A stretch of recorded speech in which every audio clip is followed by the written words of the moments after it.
Hi, this is Ezekiel, founder of Asia Forex Mentor. So in this video, I'll be revealing what I do on a weekly basis, and I'll be sharing my analysis for this week, which is the 26th of October 2015. So you can refer to this video throughout the week to spot for trade setups. The analysis in this video will be my trading plan for the week. So in my weekly analysis video, I'll be sharing pairs that have a possible setup for the week and pairs that are worth taking note. So this week I will just talk in this video I'll just talk about three quick pairs. Right, the first one would be the Euro Yen, right, the Euro JPY. So let's go on to the weekly time frame. In the weekly time frame, so what happens was, let me delete the line. Yeah, here was the point where this is a 150 moving average. So the last few times is the price respected the 150, eventually broke through, then respected 150. It spiked, but there's no closure above. Eventually it broke through. Price came back down to test the 150 again and still respecting it all this while. So with that said, this 150 on the weekly time frame is going to be a very strong area of rejection and of support and resistance. So then I'll just plug in the line over here for the to note on the lower time frame. So if I go over to the lower time frames, the daily, we can see price is coming back down towards the 150 once again. And this is going to be a strong area of rejection. Like last few times, you see all this while, you see all the previous weeks over here, bar after bar, week after week, price is respecting this line a lot. So I'm going to expect price to come out here and probably stall a while. But in fact, what I'm looking at is when price do eventually breaks below the 150, it's going to be a nice solid movement, just like the one where it happened over here when price tested the 150 and couldn't break above. Eventually, when the time when it broke above, it shot right through. So this will be the one that I'm going to expect this over here. When price do come down to 150, we can expect price to get rejected first for a while. But what we are looking at, if once price closes and breaks below it, is going to be a nice solid movement downwards. So this will be the level which I'll be looking out for. When price comes to this area, I'll be waiting for a nice close below, and then I'll be looking to sell it downwards.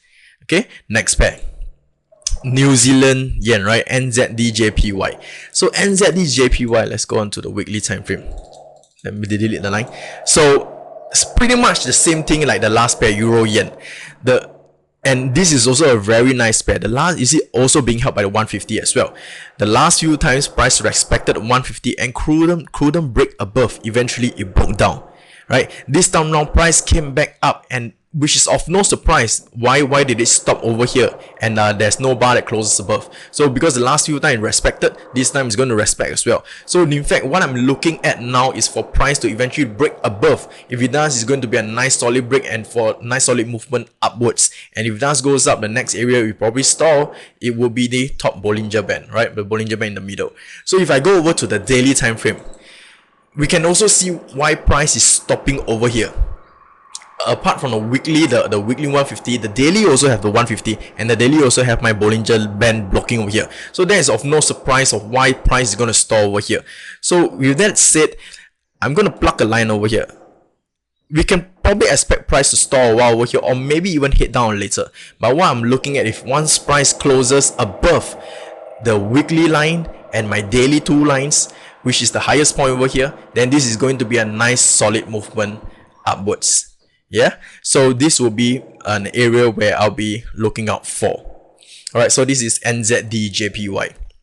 The other one I'm going to talk about would be the S&P 500. So this is not Forex, but it doesn't really matter in trading. Whichever one that has chart is just a vehicle to make money, and using the concepts that we have we'll be applying, it's all the same. Anything that have charts, is just technical reading. So it's essentially the same.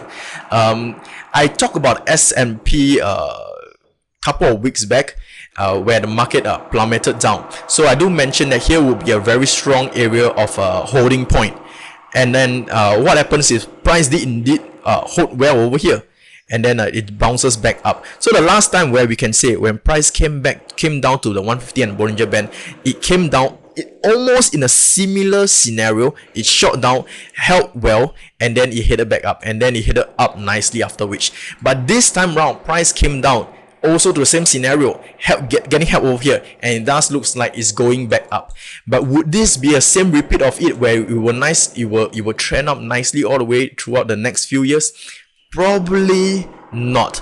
From what I see, this is a very standard occurrence. When price came down to a strong rejection level, it's going to get rejected because it haven't been testing this area since 2011, right? So now it's 2015. It's coming back to the old rejection area 4 years later. Definitely this is going to be an area of rejection. So what I'm probably looking at in the market is I'm going to see S&P doing probably one last burst before coming back down. And if it does comes back down, once this two area is broken, then we could in a way clearly say that the market has now changed into a confirmed downtrend. So in terms of stock wise, and I'm looking at the final burst in the market, and when the market eventually topples and breaks below these two crucial level, then we can see a lot of massive selling in the market itself. All right, so this is my analysis for this week. I'll see you all next week.